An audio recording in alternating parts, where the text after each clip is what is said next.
আমাদের চলচ্চিত্র নিয়ে আমাদের অনেক বেশি কাজ করতে হবে। আমাদের তরুণ প্রজন্মের কিন্তু অনেক আকাঙ্ক্ষা চলচ্চিত্রের জায়গা থেকে। সো ব্রেকিং নিউজ এভরিওয়ান, অবশেষে আমাদের যে উপদেষ্টা নাহিদ হাসান, সেই নাহিদ হাসান কিন্তু আমাদের সুপারস্টার শাকিব খান এবং আমাদের চলচ্চিত্র নিয়ে কিন্তু কথা বললেন।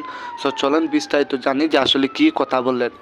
আমাদের চলচ্চিত্র নিয়ে আমাদের অনেক বেশি কাজ করতে হবে। আমাদের তরুণ প্রজন্মের কিন্তু অনেক আকাঙ্ক্ষা চলচ্চিত্রের জায়গা থেকে, এবং সো উপদেষ্টা নাহিদ হাসান বললেন যে একমাত্র সুপারস্টার শাকিব খানের দ্বারাই সম্ভব এই বাংলা চলচ্চিত্রটাকে পরিবর্তন করা বা অনেকটা দূরে এগিয়ে নিয়ে যাওয়া।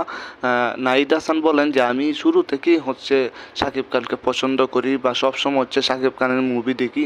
যেমন শাকিব খানের তুফান মুভিটা আমার কাছে অতিরিক্ত ভালো লাগছে, সুপার ডুপার হিট হয়েছে।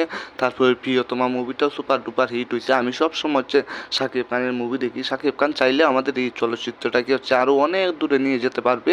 একমাত্র শাকিব খানের উপরে আমার আস্থা ভরসা আছে। নাহিদ হাসান এছাড়াও বলেন যে শাকিব খানের পিছনে কিন্তু অনেক শত্রু লেগে আছে। তার মিডিয়ারই কিছু মানুষ, তার কাছেরই কিছু মানুষ সবসময় শাকিব খানকে এদের কাছ থেকে দূরে থাকতে হবে, এবং শাকিব খানকে সরাসরি বললেন যে আপনার যদি কোনো সহযোগিতা লাগে তাহলে আমার সাথে যোগাযোগ করবেন, আমি আপনাকে সবসময় হেল্প করার চেষ্টা করব। এবং শাকিব খানকে একেবারে মুক্ত করে দিলেন যে তোমার যা ইচ্ছা তুমি তা করো, যত মুভি মন চায় তুমি করো। সো আমি আছি সবসময় তোমার সাথে। সো বুঝতেই পারছেন যে আমাদের সুপারস্টার শাকিব খান এখন কি পাওয়ার পেয়ে গেছেন। শাকিব খান কিন্তু এখন ধামাকা ধামাকা মুভি নিয়ে আসবেন একের পর এক, আপনারা শুধু দেখে যান।